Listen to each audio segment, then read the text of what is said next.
Good afternoon. That'll be the time that this has been uploaded.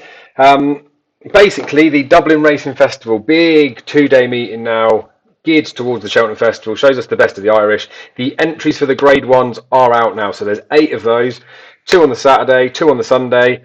There'll be plenty of posts going out and about showing you who these horses are, so check the Facebook page for those. I've already listed some up, but I thought I'd just quickly skim through a quick video. Want to keep it short. Just to give you my initial thoughts on some names that have been entered, the distances they're going for, what's obvious, what's maybe not so obvious. And then what we'll do is nearer the time. Probably I might do it at entry stage so you can see the horses that are entered in races, but I'm more likely to do it at declaration stage. I'll try and get the YouTube live sorted by then, get a nice screen up so we can try and get some visuals, bettings, news, all that sort of stuff in as well. Jamie will be joining me for that. Try and get Matt, maybe Darren involved as well, see how they're doing for time. But basically this is going to be a short one, as I said, so I better get on with it. The 2 mile 6 novices hurdle. This is quite a nice one for a pointer towards an Albert Bartlett. Obviously, horses could fall back from this trip to go into Ballymore, but having seen what's happened recently, the likes of Brave Man's Game, Bob Ollinger, those two look stand out in that particular division. So I feel this would be more Albert Bartlett sort of form. Ashdale Bob obviously fell the last day, and I was hoping that he was going to run well, maybe stay on. He's been keen before, and then force himself into an Albert Bartlett picture. So nice and obvious that he's in there. Blue Lord, you'd be surprised if he did end up coming here. Cross Hill's another one that potentially maybe wants to step up as well. Esky Lane, now loads of people would have had this horse on their radar as a potential potato horse right from the start of the season. Good to see that he finally gets this extended trip entry. He might be one that people have backed anti-post a long time out and might be holding on to some hope that he might be declared. So interesting if he does get declared. He's a massive price for the Albert Bartlett now, having run over 2 mile. But I say it all the time, 2 mile form for a 3 mile race helps for novices. Fakira, obviously, not really the wise guys one, but it was an eye-catching finisher behind Ashdale Bob. Form of that looks okay now because Gabaneko was behind and that was behind Bob Ollinger. So that's going to be one that's now it's ended up in here. Probably price will shorten up. I think he's 25's anti-post. Fantasio Delan, nice enough horse, but probably going down the handicap route, we think. Matt's put that up in the ante. Farouk, man like Farouk, we want to see him. Jumps a bit right, so this would be a good test for us to see can he go left-handed, and then whether they come to Cheltenham. Some other nice horses in there as well. Fire Attack, hopefully we're going to see run this weekend. I fancy him as quite a half-decent horse. I wouldn't see him as a 3 miler personally. And then we've got some other nice pieces in there. Funlight won the other day for Joseph O'Brien. That yard's now coming back into a bit of form. He was a recent winner and he's probably earned the position now to go and step up in trip and in company. Ngolo could go any trip, couldn't he? Power of Pause. He's entered in the Moscow Flyer this weekend. I half looked at him again, the 2 mile pace, thinking he could be a Albert Bartlett horse. So again, exciting to see the fact that he's got an entry at least. Whether he's declared or not's a different story. We've got the likes of Statler in there. That's now the Fab. I put that up on Anti up a while back. Wide receiver, more like a Martin Pipey, we're thinking. Gallard de Mesnil, we're talking about, well, I mentioned at the beginning, maybe horses that won't go about Albert Bartlett, maybe Ballymore horses might not run in it. That's probably where you'd fancy Gallard de Mesnil to end up. Holy Macaponi, again, already was fancied for an Albert Bartlett. It's not worked out so well, so good to see them entered, but you know, we're really seeing the entries there for some proper horses. Finest Evermore's interesting. She kind of flopped the last day. I think they think a lot of this mare. Whether she's going to go Mare's Hurdle or not with a 2 mile 6 entry, I'm not so sure. Or Mare's Novice Hurdle, sorry. But that, honestly, I know it's a grade 1, but that looks absolute fire. Now, I guess Albert Bartlett markets may start to move a little bit with some of these entries. As I've mentioned in there, probably 5 or 6 that I'll be thinking about a little bit. Probably my big one to take out at the moment will be see what happens with Power of Pause. If they enter him 2 miles Moscow Flyer on Sunday, you'd think that he's not going to necessarily be going Albert Bartlett. But if they don't declare him on that Sunday, I'd be semi-tempted to start looking at him as a potato horse. Yeah, and Esky Lane as well. Like I said, I think a few people have probably got old tickets that they would have thought they could throw up, but cling on to those buttes. Then we've got the Ladbrokes Dublin Steeplechase. So basically it's the Irish Queen Mother Champion Chase before Cheltenham.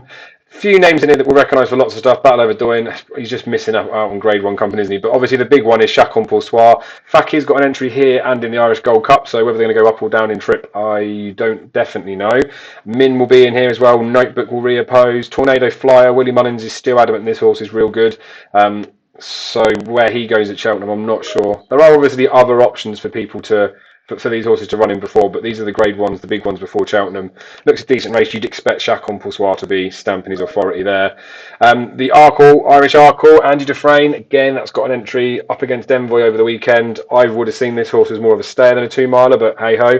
Asterion, we know that's going to go against Envoy. Envoy's in here. Blackbow was poor the other day behind Captain Guinness and Energumene, so the big kids are in there to play, aren't they? Energumene's in there. I mean, Envoy's not going to come here. Felix de G, you have to put a line through that last one. I'm not really sure what's happening. This little bad boy at the bottom, unaccepted. How exciting is it to see that this horse has picked up a niggle, but at least holds the entry? That's not saying that he's definitely sound. That's not saying that he's definitely going to make Cheltenham, but I was very impressed with this horse on debut. I know we had the heart issue with Captain Guinness then, but I'd love to see this horse run. So the fact that he's got an entry clings onto a little bit of hope for an anti-post punt on him. Latest exhibition's interesting, isn't he? We're talking about him as a potential national hunt chase horse. Well, people are. All the way entered in a 2-mile. So does that suggest they may be going back in trip for Cheltenham? Who knows? Irish Champion Hurdle. This is going to be a beaut of a race. Abacadabras. I still think he's better than he showed the last day. So line through that, judging on what he's done previously, which was beating Saint-Ouen. Saint-Oien's obviously in there again. Saudi Sharjah. They took in the race last year with Sharjah. Wasn't really very good. Whether they do it again this year just to keep the same pattern, because it did end up coming second, I don't know. Saudi is very, very interesting. I want them to see another run into him. I thought he ran with a great amount of promise despite not really seeing out the race. You can forgive him that, given how long a layoff it was. Honeysuckle's in there. Aspire Tower's in there. Now, obviously, the Honeysuckle thing is she won the Irish Champion last year, went Mares Hurdle. Didn't think it was the strongest race last year, and she didn't really win it that impressively, did she? This time round, if she were to win the race, I think even in the same fashion, so not really that lengthy impressively, I think she's got to go Champion Hurdle, because this looks a much, much deeper race. That said, if she was to hack up in this, then she probably should be fab for a Champion Hurdle. And also, that said, if she gets beaten here, I wouldn't say that means that she's pants. Just looks like it's probably a better renewal. But you don't really want to go into Cheltenham off the back of a defeat, do you? So lots to be found out in that Irish Champion Hurdle for sure. I'm just going to skim back so we can go look at the Sunday stuff. And as I say, there'll be some horses that were duly entered. Oh, mate, I love this time of year. We've got the Festival Trials Day coming up before this, the weekend before, and then we've got this decent racing over in Ireland. It's just almost feels like we're ticking the last few boxes now to see those last bits of form, find the last pieces of the puzzle, and then we can really get stuck into making an opinion in each of the races. So we've got the Spring Juvenile. This has always been a really good form line into Cheltenham. You have horses that potentially can get beat in this and still go on to win well at Cheltenham, but you'd like to think this time of year now, getting this close to Cheltenham within the last sort of 5-6 weeks of it, you want to be winning before you go there. Duffel Coat, we know the form from Adagio's boosted him to look even better. Does that make Duffel Coat a better horse, or does it just mean that the British are so far behind? I think probably the latter. Now, French Azile's in there, obviously recently purchased by Joe Donnelly. Be really interested to see that run. Hardor was a bit disappointing, really, but hey-ho. Gavin Cromwell's got Josh Did. Now, we know that obviously Gavin Cromwell did very well with Espoir de Land that went and won the Champion Hurdle. I fancied him for the Triumph the year before. This was the race that he came unstuck in. Interesting runner all the same. Quilixios was entered up to run this weekend at Fairyhouse. That entry's not been taken up, so he's interesting. St. Sam, I think people are fancying him as a bit of a Fred Wintery type horse. Looks a proper race, didn't it? Yumdor does go in that race this Saturday at Fairyhouse that I mentioned that Quilixios was in there. Zanahir, obviously the current Triumph favourite, he's in here. Even Revere de Tel for the same connections. Whether they'll both run or not, I don't know, but you'd fancy they probably would. This is the time to probably find out if you're going to split them come spring. It looks a proper race, that, doesn't it? And not saying that you wouldn't expect it to be a proper race, but this time round looks real good. Probably a handful of horses that would really be of interest in there for watching. Then we've got the Chanel Farmer Novice Hurdle. So the grade 1 over 2 miles. Appreciate it. Ballyadam. Blue Lord's in there. Whether they drop him back in trip, I don't know. You'd fancy they would want to run him at the Dublin Racing Festival, so we'll see. Whether they drop him back or not, I don't know. He was very keen the last day, and maybe they want to knock that out of him, but it was only his second spin over hurdle, so forgive him that. Bob Ollinger's in here. I'd be surprised to see him run. Esky Lane, I know I touched on the 2 mile 6. This is where, with horses like him, you need to wait for your final declarations to see what's going on there. Fire Attack, again, I talked about him. I'd be interested to see him go this Sunday, and then I'd probably I think Joseph O'Brien's horses are coming into form. I'd like to give him a chance Sunday, although it's going to be a tough race. But I'd like to see him go well there, and then you'd expect him to step up on it again coming into this race. So Fire Attack's interesting. By this point as well, this will be his third run over the weekend. Then it'll be his fourth run. You're talking about a horse then with a proper handicap mark going into Cheltenham. So one way or the other, Fire Attack I think will be interesting.